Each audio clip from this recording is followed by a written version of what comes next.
আল্লাহ রাব্বুল আলামিন তার হাবিব ইব্রাহিম আলাইহিস সালাতু ওয়াস সালামকে অনেক পরীক্ষা করেছেন। সব পরীক্ষায় তিনি সফল হয়েছেন, গোল্ডেন প্লাস পেয়েছেন, কোনো পরীক্ষায় ফেল করে না। এই অসংখ্য পরীক্ষার মধ্যে একটা কঠিন পরীক্ষা হলো তার সন্তান ইসমাঈলকে কোরবানি করা। আমরা এই ঘটনা জানি। আল্লাহ রাব্বুল আলামিন পবিত্র কোরআনুল কারীমের মধ্যে বলেন, ফালাম্মা বালাগা মা'হুস সা'য়া ক্বালা ইয়া বুনাইয়া ইন্নী আরা ফিল মানাম। আল্লাহ রাব্বুল আলামিন যখন ইব্রাহিম নবীকে বয়স যখন প্রায় 100 কাছাকাছি 86 বছর হয়ে গেছে, ওই সময় কলিজার টুকরা একটা সন্তান ছিল ইসমাঈল। এই সন্তানকে দেওয়ার পর আমরা বলেছিলাম এই সন্তানকে সহ তার মা হাজেরাকে নিয়ে মক্কার মরুপ্রান্ত রেখে আসতে বলেছে। পরীক্ষা, দেখিনি আমি যেটা বলি সেটা পালন করে কিনা। ইসলামের মূলনীতি এটাই, কোরআন এবং হাদিসে যেই বিষয়টা থাকবে এটা আমার বুঝে আসলেও মানতে হবে, না বুঝে আসলেও মানতে হবে। যেটা কোরআন হাদিস মানে কি, কোরআনে যেটা এটা মানে আল্লাহ বলেছেন, আর হাদিস এটা কে বলেছেন? রাসূল বলেছেন। আর মুসলমানদের যত করণীয় আছে, যদি কোনো কিছু করতে হয় তাও হয়তো কোরআনে থাকতে হবে না, হাদিসে থাকতে হবে। আর যদি কোনো বিষয় না করতে নিষেধ, এ করা যাবে না, এই কথাটাও কোরআন এবং হাদিসে থাকা লাগবে। আমাদের মানদণ্ড হলো দুইটা জিনিস, কি? করা আর না করা, কোরআন এবং হাদিস, কোরআন এবং হাদিস। তো আল্লাহ রাব্বুল আলামিন নবী ইব্রাহিমকে যখন বলেছেন সন্তান পরিবার সহ মরুপ্রান্ত রেখে আসছে। আমার ভাইয়েরা, আসেন আমরা কুরবানি শিক্ষার মধ্যে যাই। নবী করিম সাল্লাল্লাহু আলাইহি ওয়াসাল্লামকে তার সাহাবাগণ জিজ্ঞেস করে, ইয়া রাসূলুল্লাহ মা হাযিহিল আদহি, আমরা যে কুরবানি করি এই কুরবানিটা কি জিনিস? সাহাবারা নবীজিকে জিজ্ঞেস করছেন, ইয়া রাসূলুল্লাহ আমরা যে কুরবানি করি এই কুরবানিটা কি জিনিস? নবীজি বললেন, সুন্নাতু আবিকুম ইব্রাহিম আলাইহিস সালাতু ওয়াস সালাম, এটা তোমাদের জাতির পিতা ইব্রাহিম আলাইহিস সালাতু ওয়াস সালাম একটা সুন্নাত। কি বলছেন? ইব্রাহিম নবীর একটা সুন্নাত। সুন্নাত মানে কর্ম, কাজ। আমাদের নবীজির সুন্নাত মানে নবীজি যেই কাজ করছে এটাই কয় নবীজির সুন্নাত। ইব্রাহিম নবীর সুন্নাত মানে ইব্রাহিম নবী এরকম কোরবানি করছে, অতএব এটা ইব্রাহিম নবীর একটা কাজ, ইব্রাহিম নবীর সুন্নাত। আচ্ছা, খুব খেয়াল করে খুব মনোযোগ দিবেন যে নবীজিকে প্রশ্ন করছে কি, নবীজি কুরবানি কি জিনিস? নবীজি উত্তরে কি বলছেন? এটা ইব্রাহিম নবীর সুন্নাত, মানে ইব্রাহিম নবীর কাজ। আচ্ছা, আপনাদের কাছে জানতে চাই, আল্লাহ কি ইব্রাহিম নবীকে উট, গরু, দুম্বা জবাই করতে বলছেন নাকি সন্তান জবাই করতে বলছেন? কি জবাই করতে বলছেন? সন্তান। তো ইব্রাহিম নবীর কাজ যদি আমরা করতে হয় তাহলে তো আমরাও তো সন্তান জবাই করার দরকার। বুঝে আসছি না? নবীজি কইছে কি এটা ইব্রাহিম নবীর কাজ, মানে ইব্রাহিম নবীর সুন্নাত। তো ইব্রাহিম নবীর সুন্নাত হলো ইব্রাহিম নবীর আল্লাহ নির্দেশ করছেন সন্তান জবাই করার জন্য। তো আমরা যে গরু জবাই করি, আমরা যে উট জবাই করি, পশু জবাই করি, এখন তাহলে তো ইব্রাহিম নবীর সুন্নাত পালন করতে কই? এখানে বুঝতে হবে, এখানে মূলত এই উট, গরু, মহিষ, ছাগল এগুলো জবাই করার মূল উদ্দেশ্য না, বরং মূল উদ্দেশ্য হলো আপনার ভিতরকার পশুত্বকে কোরবানি করা। কি করা? পশুত্ব। আমার মনে যেটা চায় আল্লাহ এটা হবে না, বরং আল্লাহ যেটা চায় ওটাই করতে হবে। কথা বুঝে আসছে? কিন্তু আজকে আমরা এই বছর যদি 50,000 টাকা গরু দেই, পরের বছর 1 লাখ, এর পরের বছর 2 লাখ, এর পরের বছর 3 লাখ, মানে আমরা পশু জবাই করি, কিন্তু মনের ভিতরকার পশুত্ব এটাকে আমরা জবাই করি না। তাহলে তো কুরবানির আমাদের মূল বিষয়টা আদায় হচ্ছে না। আমরা এখন খোলসটা নিয়ে আছি, কিন্তু ভিতরের মূল বিষয়টা আমাদের আদায় হচ্ছে না। এজন্যই দেখা যায় আমাদের ভিতরে সেরকম পরিবর্তন হয় না। দিন যায়, মাস যায়, বছর যায়, কোরবানি করি বড় থেকে বড়, কিন্তু কোরবানির শিক্ষাটা আমাদের নাই। এই জন্য দেখা যায় আমরা আমাদের মধ্যে কোনো পরিবর্তন হয় না। আমার ভাইয়েরা, আল্লাহ রাব্বুল আলামিন ইব্রাহিম নবীকে বলেছে, তুমি তোমার প্রিয় জিনিসকে কোরবানি করো। হ্যাঁ, তুমি তোমার প্রিয় জিনিসকে কোরবানি করো। এই আদেশ দিচ্ছে কাকে? ইব্রাহিম নবীকে। এখন আপনার আমার বেলায় এটাই নিয়ম যে আমিও আপনার প্রিয় বস্তু আল্লাহ রাস্তায় কোরবানি করতে হবে। এখন আপনার প্রিয় বস্তু কি? আপনার প্রিয় বস্তু হইল টাকা পয়সা। কি বলেন? না, আমাদের এখনকার আমাদের কাছে তো টাকা পয়সা বেশি প্রিয় না। আমাদের কাছে প্রিয় বস্তু হইল টাকা পয়সা। আমাদের কাছে প্রিয় বস্তু হইল মানুষের জমি দখল করে খাওয়া। এটা ভালো লাগে না? এটা মজা না? আমাদের কাছে প্রিয় বস্তু হইল মানুষের পিছনে মানুষের দোষ চর্চা করা। আমাদের কাছে প্রিয় বস্তু হইল পরস্পর মিলাইতে না পারি কিন্তু ঝগড়া বাজায় দেওয়া, পিছন থেকে কি করা, গিট্টু বাজায় দেওয়া, এটা আমাদের প্রিয় বস্তু।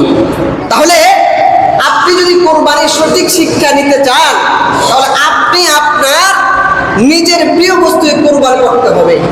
অর্থাৎ আপনি যদি ইতিপূর্বে কারোর সাথে আপনার মনোমালিন্য হয়ে থাকে, কারোর প্রতি আপনি জুলুম করে থাকেন, আপনি যদি মন থেকে সেই জুলুমটাকে কাটতে পারেন, মানে আর হিংসা রাখবেন না, তাহলেই আপনার এই কোরবানি শিক্ষা গ্রহণ করা হবে।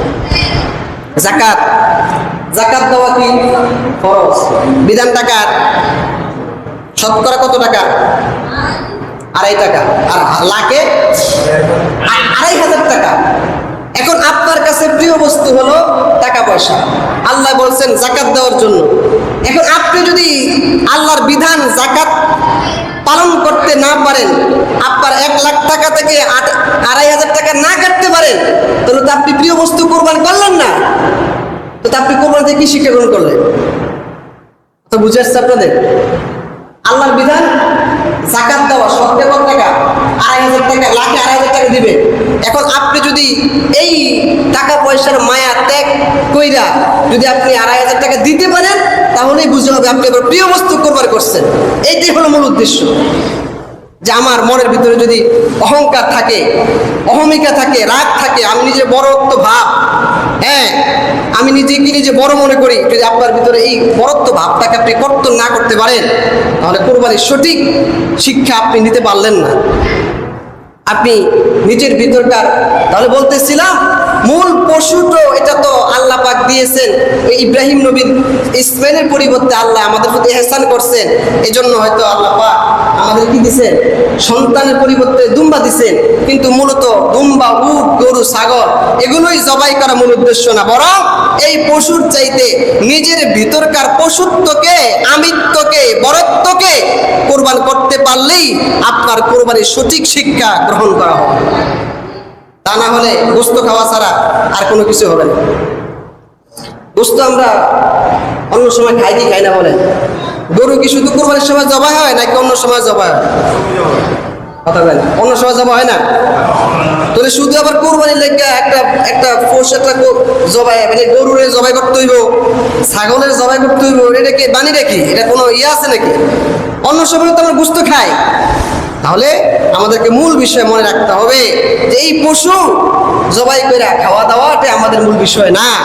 এই ইতিহাসটা আমরা জানা, বুঝা, শিক্ষা গ্রহণ করা যে আমার ইব্রাহিম নবী যেমনি ভাবে আল্লাহর বিধানের সামনে নিজের মাথা নত করেছে, কলিজার টুকরা সন্তানকে দিতে কুণ্ঠাবোধ করে নাই, আমাদের উচিত যে আমাদের কাছে প্রিয় বস্তুকে কোরবানি করা। যেমন আমাদের কাছে প্রিয় বস্তু হলো নামাজ না পড়া। কি না পড়া? সকালবেলা ঠান্ডার সময় কোন শীত, মনে চায় লেফটা মুড় দিয়া ঘুমাইতে, ভাল লাগে না? কথা বলেন, ভাল লাগে? ভাল লাগে না খুব? এইটা মজা লাগে না? এই মসজিদে থেকে মনে চায়। এমনও মানুষ আছে দিন যায়, মাস যায়, সপ্তাহ যায়, বছর যায়, আল্লাহর বান্দা 365 দিনের মধ্যে একটা দিন বান্দা ফজরের নামাজ পড়ে নাই। আছেন এমন মানুষ? হ্যাঁ, চিন্তা করেন আপনি আমি আল্লাহর কাছে কি জবাব দেব বলেন? আল্লাহর 365 দিন আপনার কাছে আসছে, আপনি 365 দিনের মধ্যে এমন একটা দিন আপনি বের করতে পারবেন না ওই দিন আপনি মসজিদে এসে ফজরের নামাজটা পড়ছেন। আল্লাহর কাছে কি জবাব দিবেন বলেন? হ্যাঁ আমার ভাইরা, এজন্য খুবই সতর্ক। তো বলতেছিলাম যে আমি এই ঠান্ডার মধ্যে মজা হইল নামাজ না পড়া, কিন্তু যদি আপনি এই যে মজাটাকে এটাকে যদি কাইটা শয়তানকে পরাজিত কইরা এটাকে কোরবান করে যদি মসজিদে আসতে পারেন তাহলেই হবে কোরবানির সঠিক শিক্ষা আদায়। বুঝে আসছে? যদি আপনি আপনার কাছে প্রিয় বস্তু নামাজ না পড়া, যদি আপনি নামাজ পড়তে পারেন মানে মনটাকে কোরবান করে, তাহলে আপনি কোরবানির সঠিক শিক্ষাটা নিতে পারবেন। তাহলে এই একটা শিক্ষা আমাদের, যে নিজের ভেতরকার পশুত্ব কোরবানি করাই হলো মূল উদ্দেশ্য, একটা শিক্ষা। দুই নাম্বার শিক্ষা হলো আমরা যারা পিতা আছি, আমাদের সন্তান আছে না? বলেন, আমাদের সন্তান আছে না ভাই? তো সন্তানের কয় বছর হইলে নামাজের আদেশ করা? বলেন, কয় বছর হইলে সন্তানকে নামাজের কথা বলতে হয়? 7 বছর। আর 10 বছর হইলে, হ্যাঁ 10 বছরে কি করতে হয়? সন্তানকে পিটায় হইলেও কি করতে হয়? আচ্ছা, এই যে সন্তানকে পিটাইতে বলছে, এটা তো আমার কথা না, হাদিস আছে, নবীজি বলছে যে তুমি তোমার সন্তানকে একটু পিটায় হইলো, মাইরা হইলো নামাজি বানাও। আর এই পিটাটা তোমার কাছে একটু কষ্ট লাগবে না, কষ্ট লাগবে না, বরং এই সামান্য আঘাত কইরা পরকালে বিশাল বড় আযাব থেকে তুমি সন্তানকে বাঁচাই না। তুমি হয়তো সন্তানকে যদি একটু প্রহার করো, আঘাত করো, এই আঘাত মূলত বেশি কষ্ট না, বরং এই নামাজ না পড়ে যদি তোমার সন্তান জাহান্নামী হয়ে যায়, এর চাইতে অনেক বেশি কষ্ট তোমার সন্তানকে ভোগ করা লাগবে। এজন্য কলিজার টুকরা সন্তানটাকে 7 বছর হইলে নামাজ পড়াও, 10 বছর হইলে সামান্য প্রহার করে হইলেও তাকে নামাজি বানাও।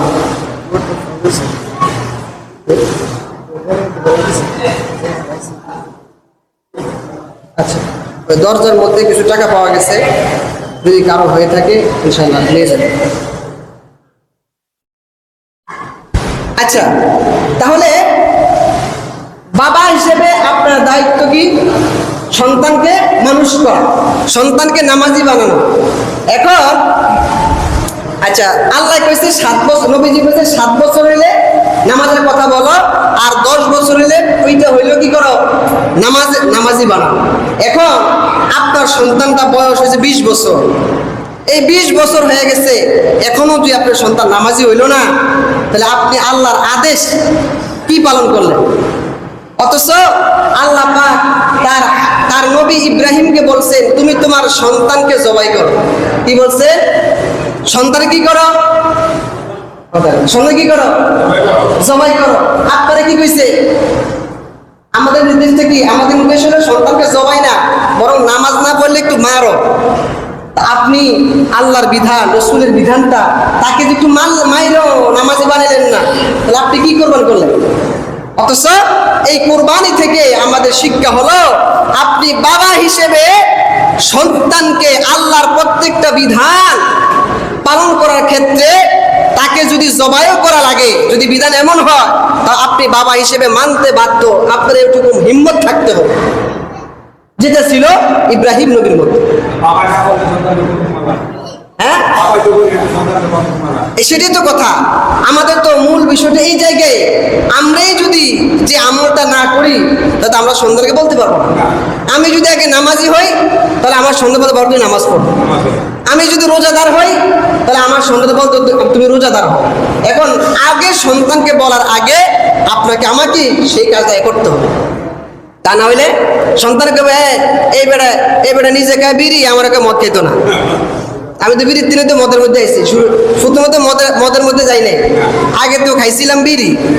তো বিড়ি হেবেটাও নিষেধ করে নাকি লেগে চিন্তা করে আমিও তো বিড়ি খাই।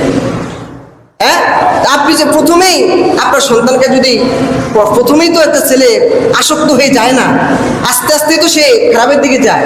আপনি প্রথম থেকেই যদি তাকে ফিরিয়ে রাখতে, এখন আপনি ফিরাবেন কি জন্য? ফিরাতে পারতেছেন না কেন? যে আমি তো সেটার মধ্যে লিপ্ত, বা আমি তো সেটা করছি, তাহলে আমার সন্তান কি বলতে, তাহলে বলতে পারতেছেন না। এই সন্তান আস্তে আস্তে আস্তে আস্তে করে একদম নেশার জগতে চলে যায়। এখন দেখা যায় এই সন্তান একটা সময় আপনার জন্য বিপদের কারণ হয়ে যায়। ঠিক কিনা বলেন? হ্যাঁ, এই সন্তানটা একটা সময় মানুষের ক্ষতির চাইতে অনেক বাবা মা এমন আছে ওই সন্তানের ভয়ে নিজে ভীত থাকে, কোন সময় জানি কি করে লাগে। এই সন্তানটা তো আমি আপনার দায়িত্ব ছিল তাকে মানুষ করা। এই সন্তানটাকে যদি আপনি প্রথমেই প্রহার না করেন, লাইনে না রাখতে পারেন, বড় হইলে এই সন্তান আপনাকে মারবে। আর আপনি ছোটবেলা থেকে যদি সন্তানকে মাইরা সিজা করতে পারেন, বড় হইলে সন্তান আপনাকে আর মারবে না, তাকে শিক্ষা দিতে হবে। তাহলে ইব্রাহিম নবী থেকে আমরা শিক্ষা হলো সন্তানকে আল্লাহর বিধান পালন করণার্থে যথাসাধ্য আপনি চেষ্টা করতে হবে। আপনি হয়তো সন্তানকে জবাই করতে পারবেন না, কিন্তু আপনার আয়ত্তে যতটুকু আছে একটু চেষ্টা করবেন। এরপরে না বললে তার ব্যাপার। আপনার সাধ্য কি করবেন? চেষ্টা করবেন। সকালবেলা ফজরের নামাজটা ছেলে পড়ে না, আপনি নামাজ পড়তে আসতেছেন, আপনার ছেলেকে বললেন, বাবা আসো, ফজরের নামাজ ওয়াক্ত হয়ে গেছে, আসো, আমিও যাই, তুমিও চলো। আপনার দায়িত্ব আপনি বললেন। এরপর না আসলে সে তার কর্তৃত্বে সে দিবে, কফিয়ত সে দিবে। আপনি বাবা হিসেবে আপনার দায়িত্ব। 2 নাম্বার, আমরা যারা সন্তান আছি, এই সন্তানেরও এই কোরবানি থেকে একটা শিক্ষা আছে। কি শিক্ষা? আচ্ছা, আল্লাহ পাক যখন বলছিলেন তোমার সন্তানকে জবাই করো, তখন কিন্তু ইব্রাহিম নবী সাথে সাথে জবাই করে নাই। ছেলেকে জিজ্ঞেস করছে, বাবা আমি তো স্বপ্নে দেখলাম আমি তোমাকে জবাই করতেছি, কি করতেছি? তো ছেলে কি বলছে, বাবা আমরা তো আমাদের মতো যদি হয়তো কি আমরা আমার দেন, মানে আমার বড় করে দেখছেন, কি কইতো হয়তো মানে আমরা আব্বা আমরা আমার দেন, আমার বড় ভাই দেখছেন।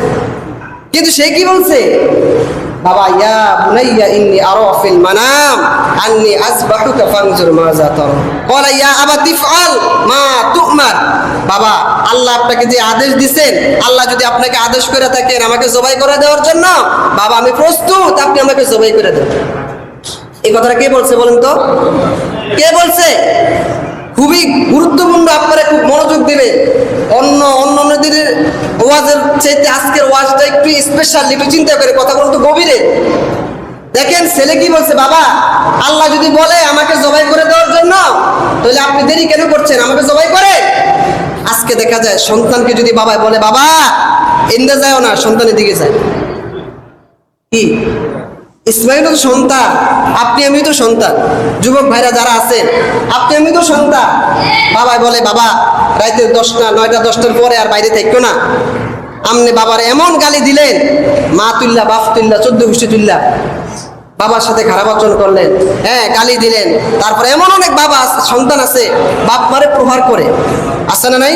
মারে। বুঝবেন একটা সন্তানের জন্য বাবা মা কত কষ্ট করে। যদি বাবা মা যারা হইছে তারা ছাড়া কেউ বুঝবে না। আমাকেও আল্লাহ পাক একটা সন্তান দিছে, কত কষ্ট কত পরিশ্রম একটা বাবা মা সন্তানের জন্য করে। যাদের একটা বাচ্চা হইছে তারা একদম নির্দ্বিধায় বুঝতে পারবে। ছোট থেকে কত কষ্ট, এর বিবন্ধিত অনেক কিছু। রাত্রে ঠিক মতো ঘুমাইতে পারে না, হঠাৎ করে চিল্লান মারে, এই যে সমস্যা, অসুস্থ, আজকে দেখছি ঠান্ডা, ওমা সকালবেলা ভালা, বিকাল হইতে হইতে বাচ্চা ঠান্ডা লেগে গেছে। হ্যাঁ, যারা ছোট বাচ্চা আছে, একটা পরিবারে যতটা খরচ না যায়, একটা ছোট বাচ্চার পিছনে এসে বেশি খরচ যায়। শুধু একজনের না তো, আমরা যেমন আমাদের সন্তানের জন্য মায়া, তারা খরচ করি, পয়সা খরচ করি, আমাদের জন্য তো আমাদের পিতা আমাদের এভাবে করছে। তাহলে আমার যুবক ভাইদের জন্য শিক্ষা আছে, আপনার বাবা আপনাকে যে আদেশ করে ওই আদেশ পালন তো অবশ্যই করবেন। যদি আপনার বাবা আপনাকে বলে যে সন্তান আমি তোমাকে ছুরির নিচে জবাই করব, আপনি সন্তান হিসেবে বলতে হবে, বাবা আপনি আমাকে জবাই করেন। এটা ইসমাইল থেকে শিক্ষা। কি বলেন? এটা শিক্ষা কিনা আমাদের জন্য, সন্তানের জন্য? এই জন্য খবরদার যুবক ভাইরা, কখনোই পিতা মাতার সাথে খারাপ আচরণ করবেন না। যে আদেশ করে ওই আদেশ পালন করবেন। আদেশটা যদি ছুরির নিচে যেতে হয় তাহলেও আপনাকে রাজি হইতে হবে। 2টা শিক্ষা সন্তানের জন্য। 3 নাম্বার আরেকটা শিক্ষা হলো আমাদের মা বোনদের জন্য একটা শিক্ষা। মা বোনদের শিক্ষাটা কি? মা বোনদের শিক্ষা হইল, ইসমাইল নবী যখন ছোট ছিলেন তখন আল্লাহ বলছেন হাজারাকে ইসমাইলকে নিয়ে মরুভূমিতে রেখে আসো। মরুভূমি কারে কয়? যেখানে গাছপালা থাকে এটাকে বলে মরুভূমি। মরুভূমি কাকে বলে? আর কি নাই? বাড়ি নাই, ঘর নাই, গাছ নাই, পালা নাই, খাদ্য নাই।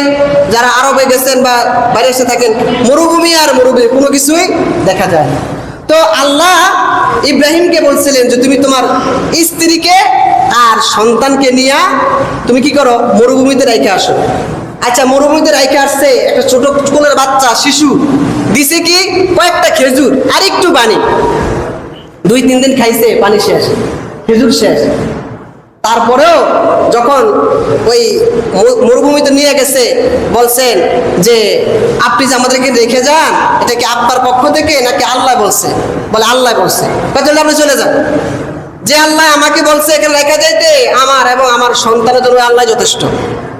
কি বলছে? আল্লাহ যথেষ্ট। আচ্ছা, আজকাল এমন মহিলারা আছে দেখা যায় ঠিক মতো বাবা একটা স্বামী 5 ওয়াক্ত নামাজ পড়ে, হারাম পথে যায় না, হালাল পথে ইনকাম করার চেষ্টা করে। আর হারাম পথে যায় না দেখে হয়তো ইনকামটা একটু কম। যারা হালাল পথে থাকতে চায় তাদের ইনকাম কত?